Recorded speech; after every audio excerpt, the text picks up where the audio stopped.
कुरुक्षेत्र की धरती पर हर सांस में मृत्यु का साया था।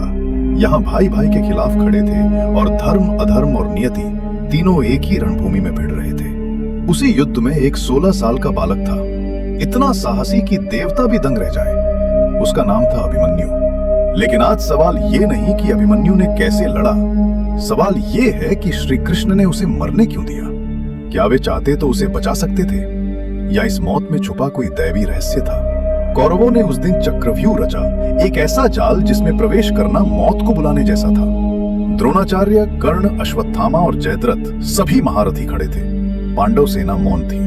तभी आगे बढ़ा वो बालक। उसने कहा, अगर मैं आज पीछे हटा तो अर्जुन का पुत्र कहलाने योग्य नहीं रहूंगा। लोग दंग रह गए, क्योंकि अभिमन्यु को व्यूह में प्रवेश करना तो आता था, पर बाहर निकलना नहीं आता। कहते हैं जब अभिमन्यु गर्भ में था तब अर्जुन सुभद्रा को चक्रव्यूह की कथा सुना रहे थे। वो समझा रहे थे कैसे प्रवेश किया जाता है और कैसे बाहर निकला जाता है। लेकिन जैसे ही निकास का रहस्य आने वाला था, सुभद्रा सो गई और अभिमन्यु का ज्ञान अधूरा रह गया। रणभूमि में उतरा, धनुष की प्रत्यंचा से बाण निकले, मानो बिजली आसमान चीर रही हो। उसके शत्रु द्रोण, तर्ण और भीष्म सभी हैरान रह गए। वो एक एक करके सबको धराशायी करता गया। लेकिन जैसे ही वो व्यूह में फंसा, 6 महारथियों ने मिलकर उस पर हमला किया। रथ टूटा, धनुष टूटा और अंत में वो गिर पड़ा, वीर गति को प्राप्त हुआ। कृष्ण सब जानते थे, वे सब देख रहे थे, पर उन्होंने कुछ नहीं किया। लोग पूछते हैं, क्या कृष्ण निर्दयी थे? क्या उन्होंने अभिमन्यु को मरने दिया? उत्तर है नहीं। कृष्ण ने उसे मरवाया नहीं, उन्होंने उसे मुक्त किया। अभिमन्यु चंद्रदेव का अंश था, जिसे शाप मिला था कि वो केवल 16 वर्ष तक पृथ्वी पर रहेगा। कृष्ण जानते थे उसका समय पूरा हो चुका है और उन्होंने उसके नियत कर्म को पूरा होने दिया।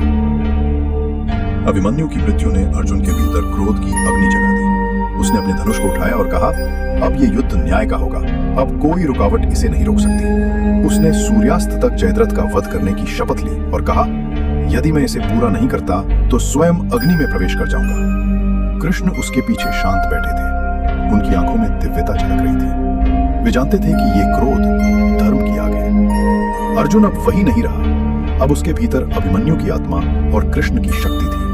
उसका धनुष जलती हुई रोशनी में चमक रहा था और पूरे युद्ध भूमि में उसकी प्रतिज्ञा का प्रभाव महसूस हो रहा था। आकाश में अभिमन्यु की आत्मा मुस्कुरा रही थी, क्योंकि उसने देखा कि उसका अधूरा धर्म अब पूरा होने जा रहा है। श्री कृष्ण जानते थे कि कौरव सेना बहुत ताकतवर है और उनको बड़े योद्धाओं को छल से ही मारना पड़ेगा, और पांडव छल करेंगे नहीं।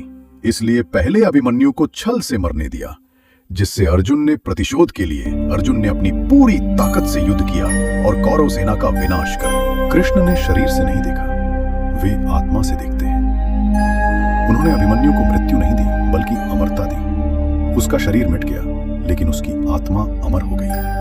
यही सीख हमें देती है। कभी कभी ईश्वर हमें बचाते नहीं, क्योंकि वे जानते हैं कि हमारी आत्मा किसी बड़े उद्देश्य को पूरा कर रही है। अभिमन्यु मरा नहीं, वो इतिहास बन गया और कृष्ण ने उसे अमरता दी।